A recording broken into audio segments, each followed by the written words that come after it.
नमस्ते दोस्तों।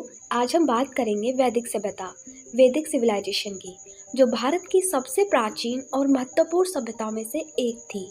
यह सभ्यता का समय 1500 बीसी से 600 बीसी तक रहा और अगर आज 2025 से गिने तो इसकी शुरुआत लगभग 3500 साल पहले मानी जाती है। वैदिक शब्द वेद से बना है। वेद यानी ज्ञान के ग्रंथ। 4 वेद हैं: ऋग्वेद, सामवेद, यजुर्वेद और अथर्ववेद। ऋग्वेद सबसे पुराना है। यही हमें प्रारंभिक आर्यों के जीवन, समाज और देवताओं की जानकारी देता है। इस सभ्यता के लोग आर्य कहलाते थे। आर्य शब्द का अर्थ है श्रेष्ठ या सभ्य व्यक्ति। आर्य लोग मध्य एशिया से आए और सिंधु, सरस्वती और बाद में गंगा घाटी के क्षेत्रों में बस गए। वैदिक सभ्यता को 2 भागों में बांटा गया: ऋग्वैदिक काल 1500 से 1000 बीसी तक, उत्तर वैदिक काल 1000 से 600 बीसी तक। ऋग्वैदिक काल का मुख्य ग्रंथ है ऋग्वेद, जो दुनिया का सबसे पुराना धार्मिक ग्रंथ माना जाता है। यहीं से हमें उनकी भाषा, संस्कृत, जीवन और समाज के बारे में जानकारी मिलती है। आर्यों की जीवन शैली कृषि पर आधारित थी। गाय उनकी संपत्ति मानी जाती थी, इसलिए कहते हैं गोपाला समाज। और वे प्रकृति को ईश्वर मानते थे।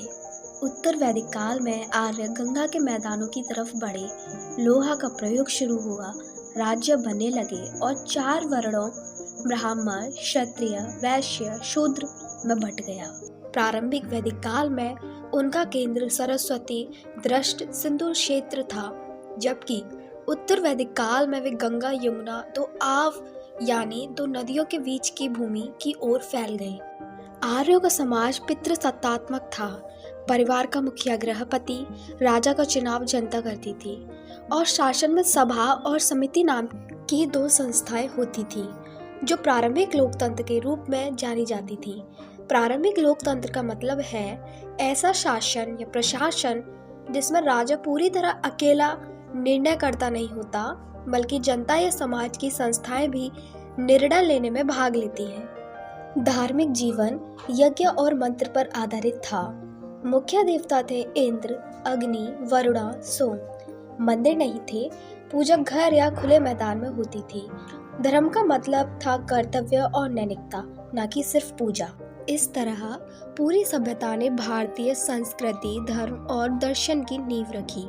यही कारण है कि इसे भारतीय इतिहास का वैदिक युग कहा जाता है, जो आज से लगभग 3500 साल पहले शुरू हुआ था।